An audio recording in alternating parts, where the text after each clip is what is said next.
Chapter 3, Frigga. 1. The Queen of the Gods. Frigga, also known as Frigg, is a prominent goddess in Norse mythology, revered as the queen of the gods and wife of Odin. She is associated with marriage, family, prophecy, and the clouds. Family ties and royal status. Daughter of Earth. Some sources depict Frigga as the daughter of Fjorgyn, the personification of the earth. Sister or daughter of Odin. Some myths suggest that she is Odin's sister, while others portray her as both his daughter and wife. Queen of Asgard. Her marriage to Odin establishes her as the Queen of Asgard, the realm of the gods. Wisdom and knowledge of the future. Keeper of secrets. Frigga possesses vast knowledge of the future, but she keeps it hidden, symbolizing wisdom and discretion. Seeress of fate.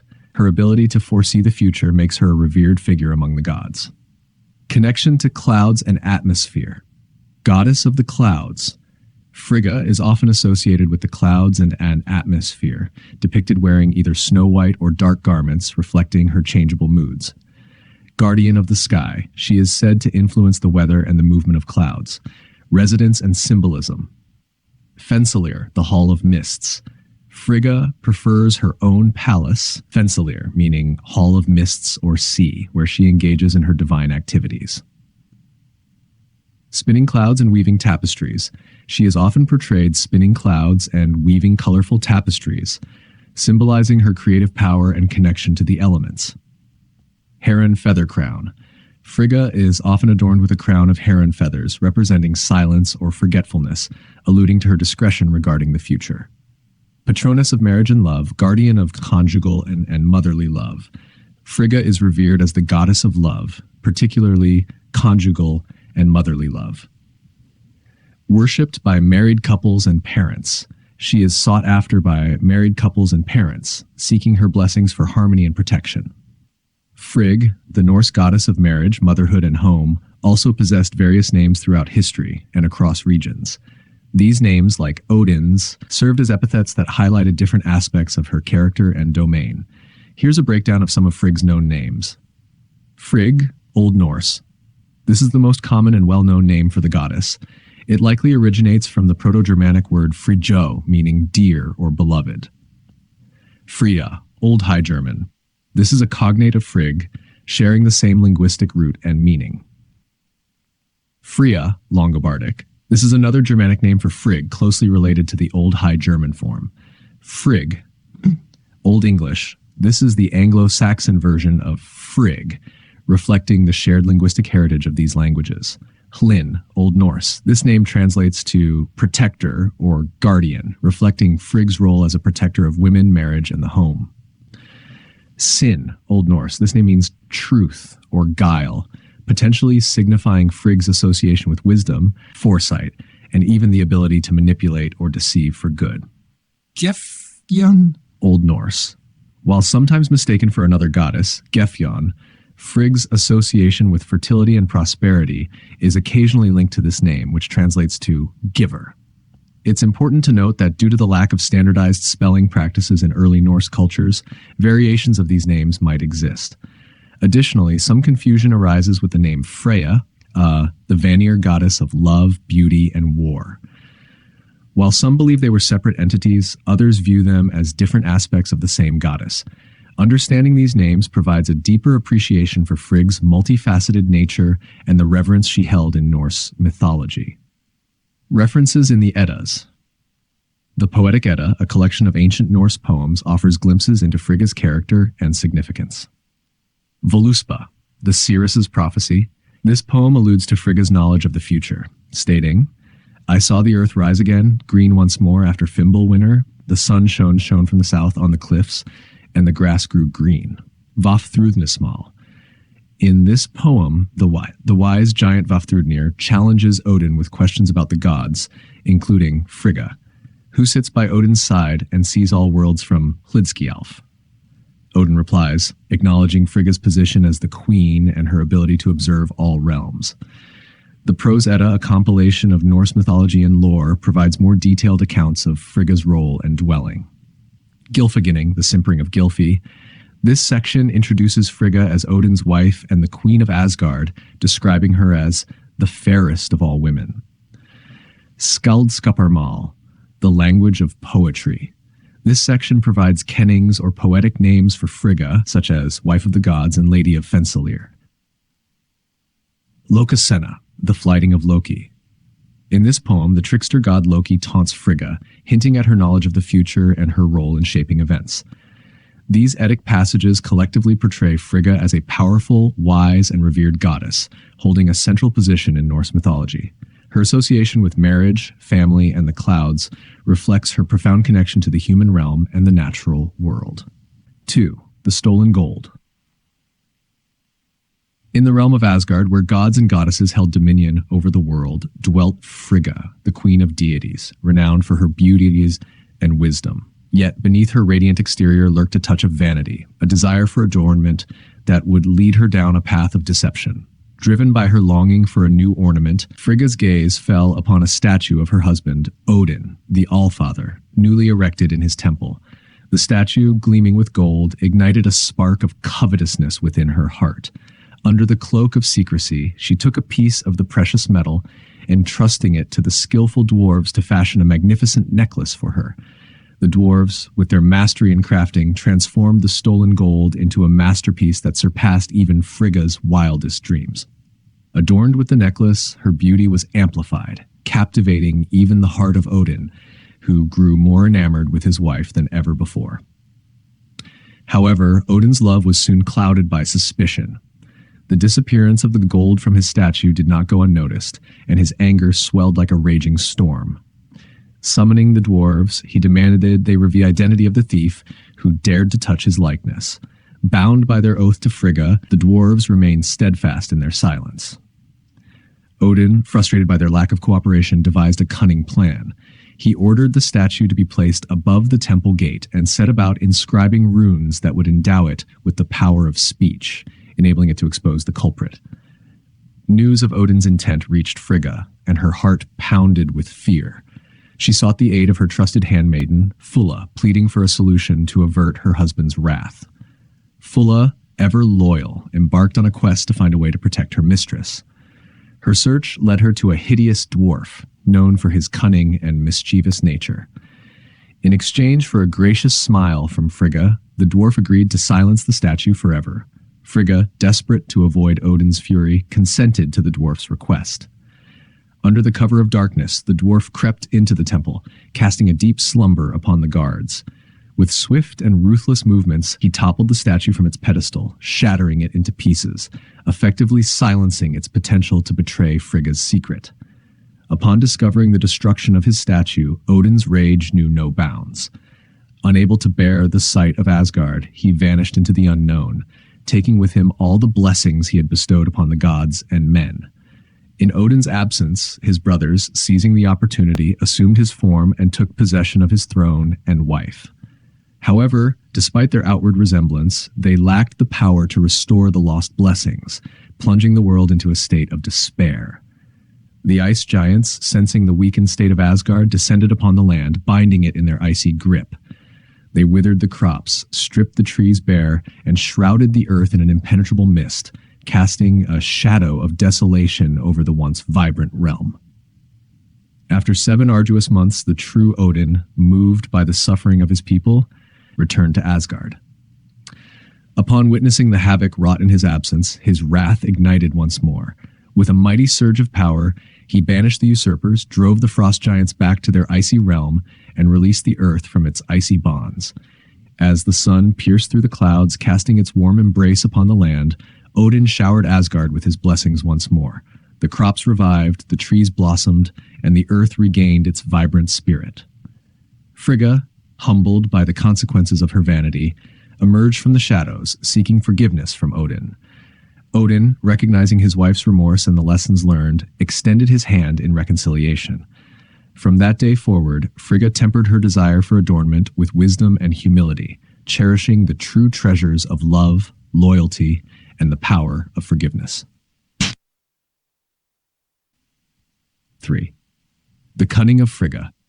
Frigga, the wife of Odin, cleverly outwits him to favor her chosen people, the Winnelers, in an upcoming battle against the Vandals. Odin and Frigga were observing the preparations for the battle from their throne, Hlidskialf. Odin was inclined towards the Vandals, who were praying to him for victory. However, Frigga favored the Winnelers, who had sought her help. When Frigga asked Odin who he would favor in the battle, he evaded the question by saying that he would grant victory to those he first saw upon waking the next morning. Knowing that Odin's couch was positioned such that he would first see the Vandals upon waking, Frigga waited until he was asleep, and then quietly turned his couch to face the Winnelers.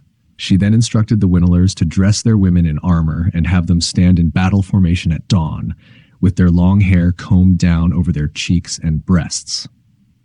When Odin woke up the next morning, the first sight that met his eyes was the armored host of the Winnelers. Surprised, he exclaimed, "What longbeards are those?"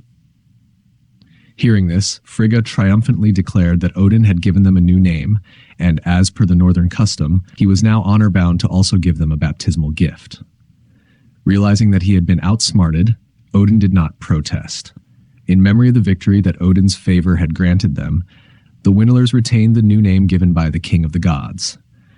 From then on, Odin watched over them with special care, bestowing upon them many blessings, including a home in the sunny south on the fruitful plains of Lombardy. This tale is a testament to the cunning of Frigga and the power of Odin's word. It's a captivating story that highlights the dynamics of the divine couple and provides insight into the beliefs and customs of the Norse people. 4. Fulla. Fulla is a lesser-known figure in Norse mythology, often depicted as a handmaiden or attendant to the goddess Frigga. She is characterized by her unwavering loyalty and service to Frigga, aiding her in various capacities within Asgard. Fulla's specific attributes and role are not extensively detailed in the surviving Norse texts, but her presence is acknowledged in several sources. Source material. Fulla is mentioned in the Prose Edda by Snorri Sturluson. In the Gylfaginning section of the Prose Edda, Snorri lists Fulla among the goddesses in Asgard, identifying her as one of Frigga's trusted attendants. In Frigg's retinue are the 12 handmaidens who are called thus: Saga, Ir, Gefjon, Fulla, and also Freyja, Sjofn, Lofn, Var, Hlin, Snotra, Var, and Skuld. Although this mention is brief, it provides insight into Fulla's role as a dedicated companion to Frigga. Despite the limited information, Fulla stands as a symbol of loyalty and service to the Queen of the Gods, Frigga, in the Norse pantheon. 5. Gna is another intriguing, though lesser-known, figure in Norse mythology, associated with messenger duties and swift travel. As one of Frigga's handmaidens, Gna is tasked with carrying out errands on behalf of the goddess, often depicted riding the remarkable horse Hofvarpnir. This horse is notable for its ability to traverse land, sea, and air with incredible speed, emphasizing Gna's role as a swift and reliable messenger. Source material. Gna's mention in Norse mythology spans both the Poetic Edda and the Prose Edda. 1. Poetic Edda. Gna is referenced in the Skaldskaparmal, the language of poetry, and Lokasenna, the flighting of Loki, where her swift duties and unique capabilities are highlighted. 2. Prose Edda. In the Gylfaginning section of the Prose Edda, Snorri Sturluson describes Gna's role in carrying out Frigga's commands across the realms. Gna's horse, Hofvarpnir, is also described for its extraordinary speed and agility. 3. Sagas. Gna appears in various sagas, often portrayed as a swift and reliable messenger. For instance, in Thorstein's saga Vikingsonar, the saga of Thorstein, Vikingson, she is sent by Frigga to deliver an important message to Thorstein, underscoring her role as a trusted emissary. Gna's ability to travel beyond Asgard and her dedication to her duties make her a significant, though often understated, figure in Norse mythology. Her swift journeys and loyalty to Frigga contribute to the functioning of the divine realms and the conveyance of crucial messages. 6. Lofn, Vjofn, and Sin. Lofn, Vjofn, and Sin are three lesser-known goddesses in Norse mythology, each associated with distinct aspects of love, relationships, and protection. 1. Lofn, goddess of forbidden love. Lofn is the goddess of unions that are often considered prohibited or unconventional by societal norms or familial bonds. She is believed to have the power to soften conflicts and remove obstacles that come from such unions. Mediator for couples. Lofn is often called upon by couples facing opposition or challenges in their relationships, especially those who seek to overcome societal or familial disapproval. 2. Goddess of marital harmony. Gefjon is closely associated with love and relationships, focusing particularly on marriage and fertility. She blesses marriages and aids in the conception and birth of children. Promoter of family unity, Gefjon ensures harmony and stability within marital relationships, fostering love, loyalty, and fertility within families. 3. Sin, goddess of protection and truth. Sin is a protector, especially in legal and judicial matters. She is invoked to defend against false accusations and to uphold justice. Guardian of integrity. Sin stands as a symbol of truth and integrity, ensuring that justice prevails and that dishonesty is uncovered. 7. Gefjon. Gefjon, a revered figure in Norse mythology, represents agriculture, fertility, and prosperity. Her presence in the pantheon underscores the deep connection between humans and the bounties of the land, highlighting the importance of agriculture in sustaining life. Embodiment of fertility and prosperity. Gefjon is deeply connected with the fertility of the land and the life-giving power of nature. She is often depicted as a nurturing goddess, overseeing the growth of crops and ensuring bountiful harvests. Her role reflects the crucial part played in Norse society, providing food and wealth. Symbol of continuation and renewal. Beyond agriculture, Gefjon is also linked to fertility in a broader sense, symbolizing the renewal of life and the promise of future generations. She embodies the sacredness of childbirth and the continuation of life. The myth of Gefjon's plowing. A compelling story from Norse mythology showcases Gefjon's connection to the land and her cleverness. King Gylfi of Sweden promised her as much land as she could plow in a single day. Demonstrating her resourcefulness, Gefjon transformed her 4 sons into powerful oxen and harnessed them to a plow. They worked tirelessly and plowed out a vast expanse, creating the island of Zealand. Creation of Zealand. Although King Gylfi was initially dismayed by Gefjon's ingenuity, he honored his promise and accepted the loss of the land. Zealand then flourished into a fertile and prosperous region, reinforcing Gefjon's association with abundance and the land's richness. Gefjon's legacy extends beyond Norse mythology.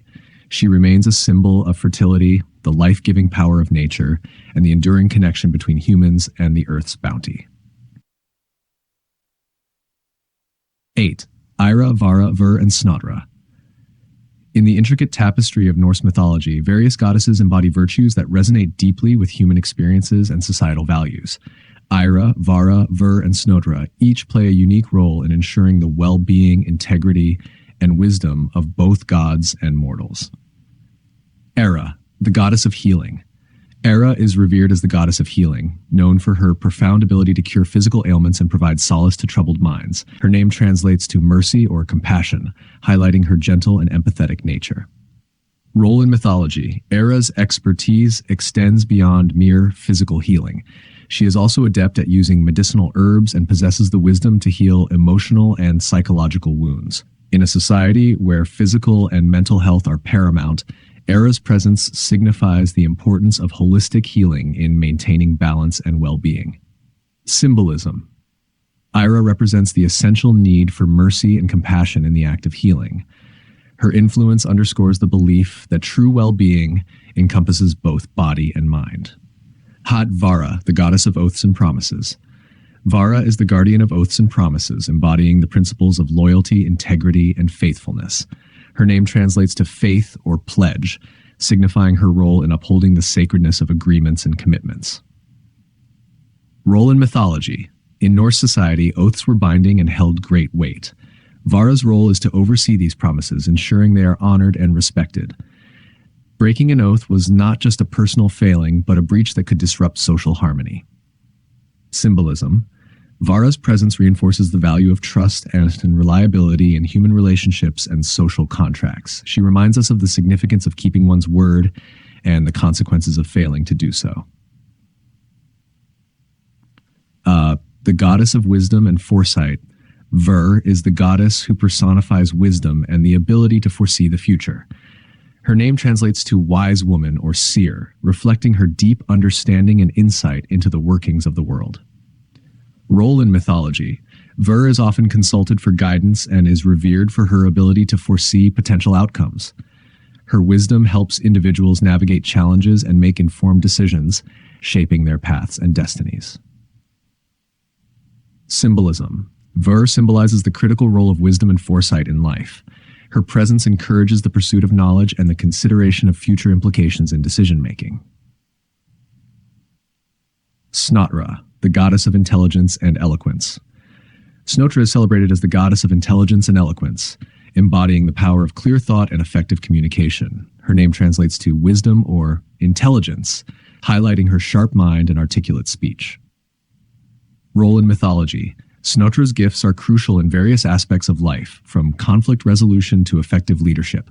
She guides individuals in making reasoned decisions and helps them express their ideas persuasively and coherently.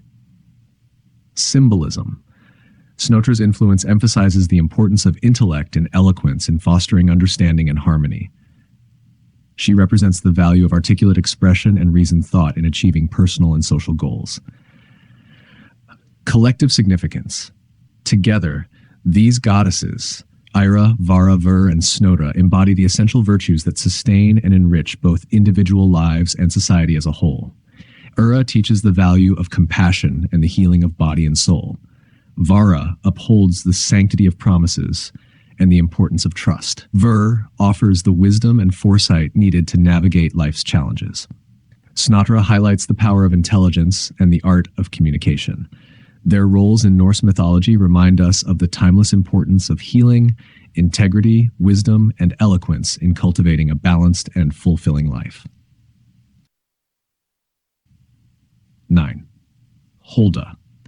In Germanic mythology, especially within the folklore of Central and Northern Europe, Holda stands out as a revered figure. She embodies the essence of hearth, home, and the nurturing aspects of nature. Her presence signifies warmth, the nurturing spirit of the home, the protection of family, and the cyclical rhythms of nature. Holda's virtues and symbolism. Guardian of the home, Holda is often portrayed as a wise and benevolent woman who oversees the well-being of households and ensures family harmony. Her name, derived from the Old High German word Huld, translates to gracious or kind, highlighting her compassionate nature and role as a guardian of the home. Symbol of the hearth. The hearth, the central fire in the home, is a key symbol associated with Holda. It represents warmth, protection, and the place where family members gather. Holda's presence embodies the nurturing essence of the home, a place of comfort, security, and belonging. Nature's cycles. Beyond her domestic role, Holda is also linked to the broader cycles of nature, especially the changing seasons and the fertility of the land. She is often depicted as overseeing the spinning of flax and the weaving of cloth, which symbolizes the transformative power of nature and life's cyclical patterns. Holda's folklore and traditions, leader of the Wild Hunt. In some traditions, Holda is believed to lead a procession of spirits known as the Wild Hunt. This mythological event involves Holda riding through the skies during the 12 days of Christmas. The Wild Hunt is seen as a symbol of nature's renewal and the transition between the old and new year. Spinning and weaving. Holda's association with spinning and weaving is reflected in various folk customs. In some regions, it was believed that she would reward diligent spinners with gifts. Conversely, those who neglected their spinning duties might face her displeasure. These customs emphasize the importance of domestic crafts and the vital role of women in maintaining the household. Holda's enduring legacy. Holda represents the warmth and protection of the home, the significance of family life, and the deep connection between humans and nature's rhythms. Her enduring legacy lies in her embodiment of values and traditions that have shaped Germanic cultures for centuries. She serves as a reminder of the importance of these values in fostering community, well-being, and harmony with the natural world. 10. The discovery of flax. In Norse mythology, the story of flax is a tale of divine generosity and human advancement, showcasing how the gods bestowed invaluable gifts to aid humanity in its journey toward progress and comfort. This particular narrative centers around the goddess Holda, also known as Holda or Frau Hole, and her pivotal role in introducing flax to the world. The origin of flax. Holda was a goddess deeply revered for her knowledge of household crafts and agriculture. She was known for her kind heart and her desire to see humans prosper, especially in their domestic and agricultural endeavors. Her connection to the earth and its bounties made her a beloved figure among those who relied on the land for their sustenance. Holda's gift to humanity. One day, as Holda gazed upon the mortal realm from her divine residence, she noticed the struggle of humans with their clothing and textiles. The materials they used were rough, uncomfortable, and laborious to produce. Moved by their hardship, Holda decided to give humanity a gift that would revolutionize textile production and improve their daily lives. Holda descended from her heavenly abode to the earthly realm. She wandered through meadows and forests, searching for a plant that could provide fine, durable fibers suitable for making better textiles. After much searching, she found a modest plant with slender stems and delicate blue flowers, the flax plant. Recognizing its potential, Holda carefully harvested the plant and prepared to share its secrets with humankind. Teaching the cultivation and processing of flax. Holda's first lesson to the people was on how to cultivate flax. She demonstrated how to prepare the soil, sow the seeds, and tend to the growing plants. The humans watched in awe as the flax fields bloomed under Holda's guidance, their vibrant blue flowers swaying gracefully in the wind. Once the flax was ready for harvest, Holda showed the people how to pull the plants from the ground and prepare them for processing. She introduced them to the method of retting, where the flax stalks were soaked in water to separate the fibers from the woody core.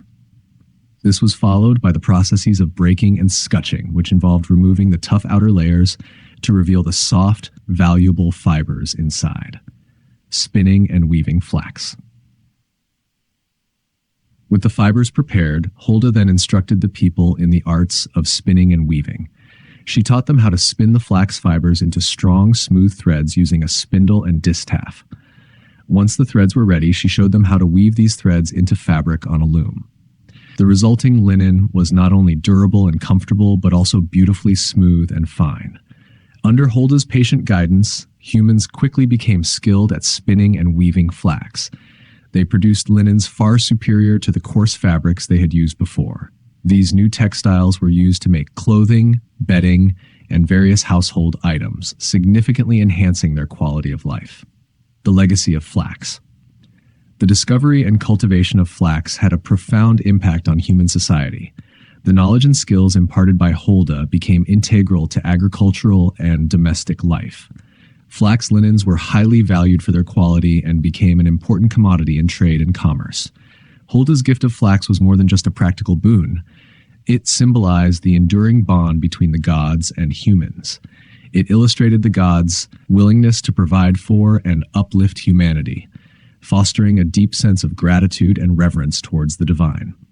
This story of the discovery of flax and Holda's teachings underscores the importance of innovation and the transfer of knowledge in human progress.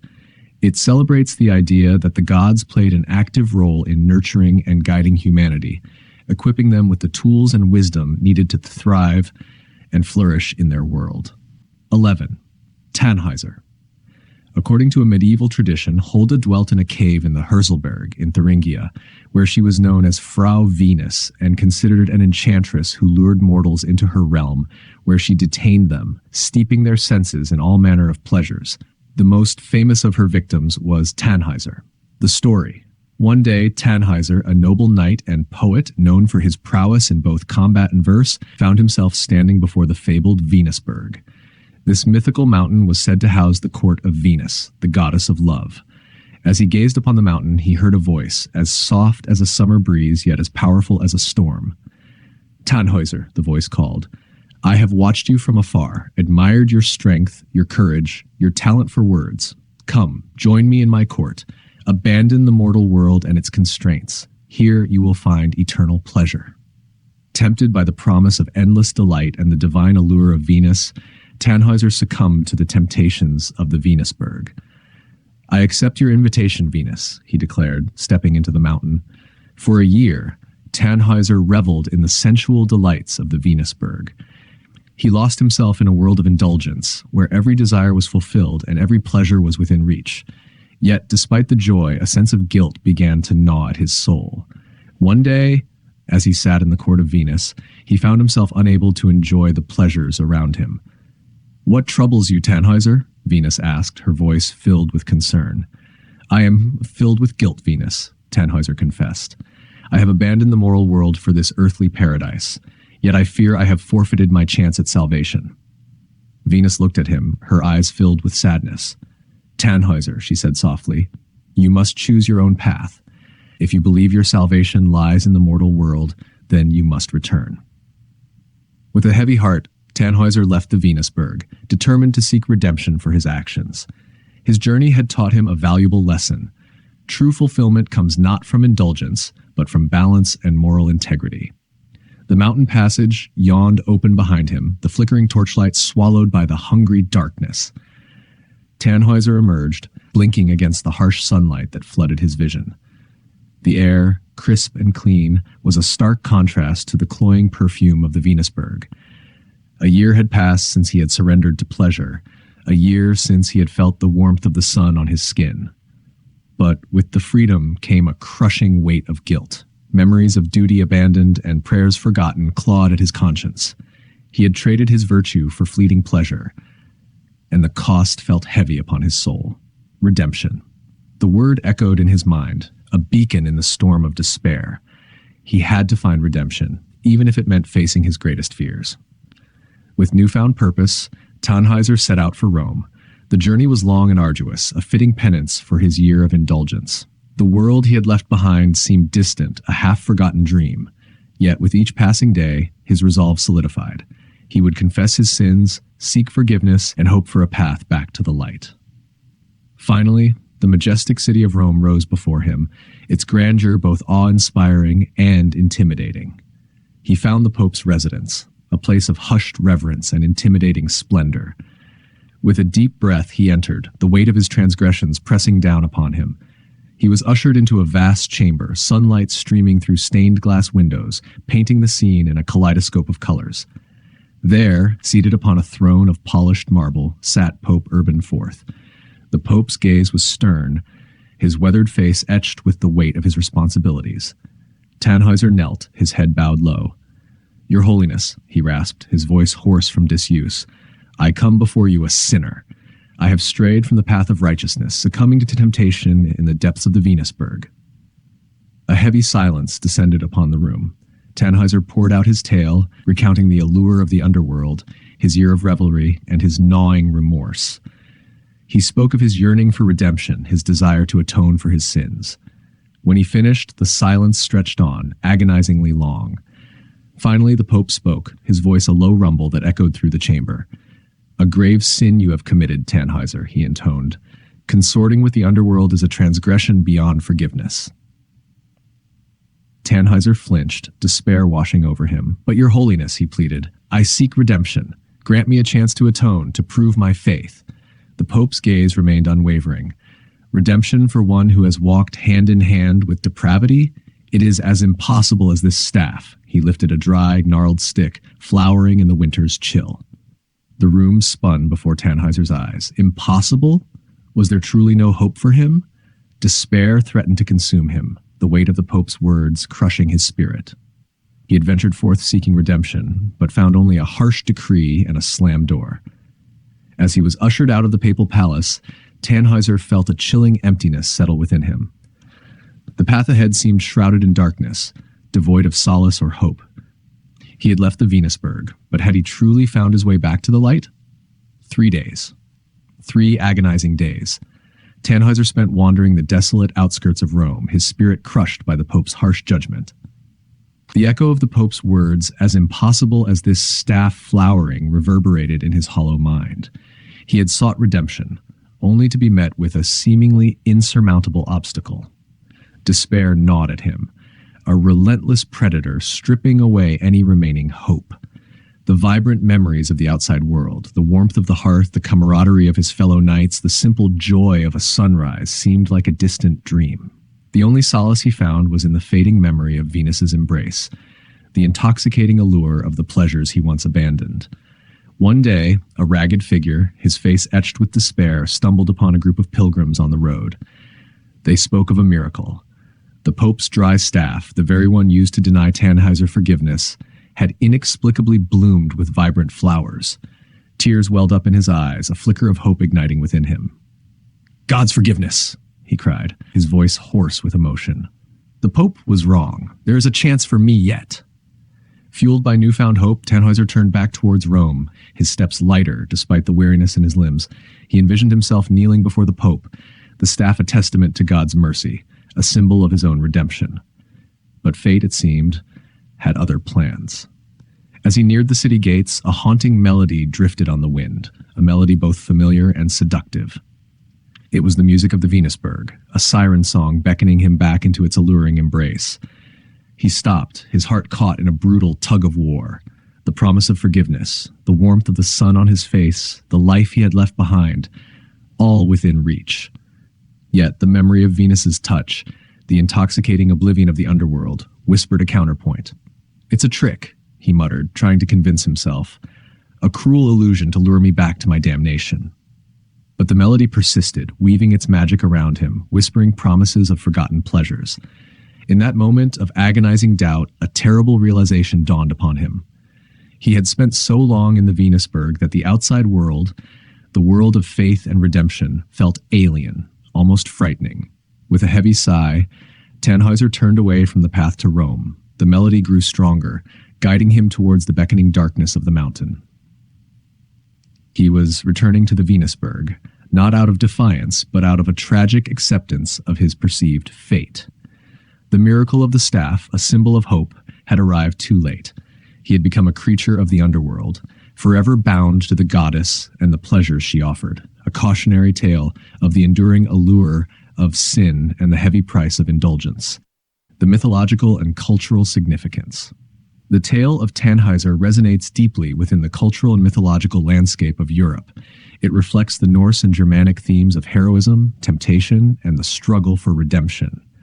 The legend serves as a moral and spiritual allegory, exploring the consequences of indulgence and the possibility of divine grace. Influence in literature and opera. Tannhauser's story has inspired numerous works of literature and art. One of the most famous adaptations is Richard Wagner's opera Tannhauser, which dramatizes the knight's inner turmoil and quest for redemption with profound emotional depth. Wagner's interpretation highlights the themes of love, repentance, and the eternal conflict between sacred and profane desires. Eostre, the goddess of spring. Eostre, often known as Ostara, is a goddess associated with the arrival of spring, renewal, and fertility. Her presence heralds the end of winter and the rebirth of nature. She is celebrated during the vernal equinox, a time when day and night are of equal length, symbolizing balance and new beginnings. The name Eostre is believed to be the origin of the modern word Easter, which marks the resurrection of Christ in Christian tradition, coinciding with older pagan spring festivals. The legend of Eostre. In the legends, Eostre is depicted as a radiant and benevolent deity who brings warmth and light to the earth after the cold, dark months of winter.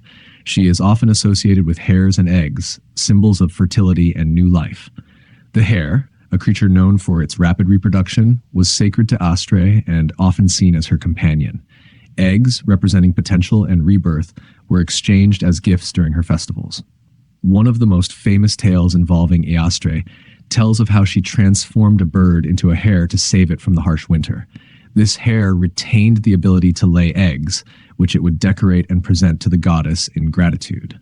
This story beautifully encapsulates the themes of transformation and renewal central to Eostre's mythology. Shasht source material. While the figure of Eostre does not appear explicitly in the Old Norse Eddas or Icelandic sagas, her influence is echoed in various other mythological texts and folklore.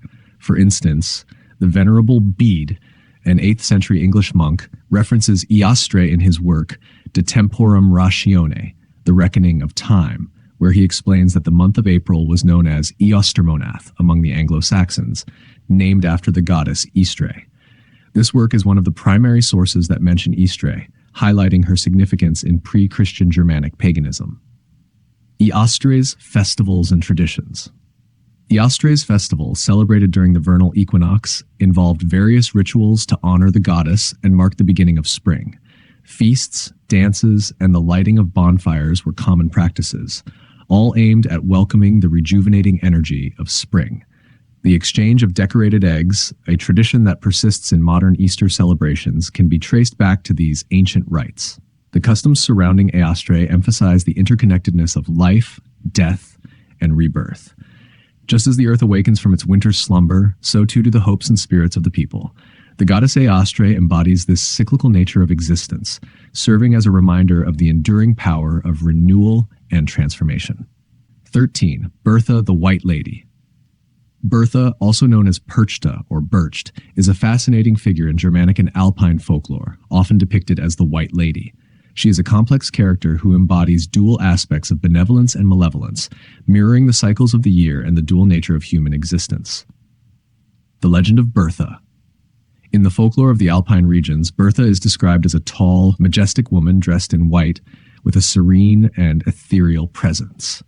She is believed to watch over households, particularly during the 12 days of Christmas, ensuring that customs and rituals are properly observed. Bertha rewards the diligent and punishes the lazy, embodying the moral codes of the communities that venerate her. Bertha's benevolent aspect is most evident in her role as a protector of women and children. She blesses spinners and weavers who have worked hard and completed their tasks, bestowing gifts and good fortune upon them. Her presence during midwinter celebrations is seen as a guardian of the household, ensuring that the year's end is marked with proper observance and respect for traditions. Conversely, Bertha's darker side emerges when customs are neglected. She is known to punish those who fail to adhere to traditional practices, especially lazy spinners. Tales warn of her disciplinary actions, serving as a powerful reminder of the importance of diligence and respect for cultural norms. Bertha's festivals and traditions. Bertha is most commonly associated with the Midwinter Festival, particularly the 12 days of Christmas, known as Rauhnächte in German. During this time, elaborate feasts, storytelling, and the observance of traditional practices are dedicated to honoring her.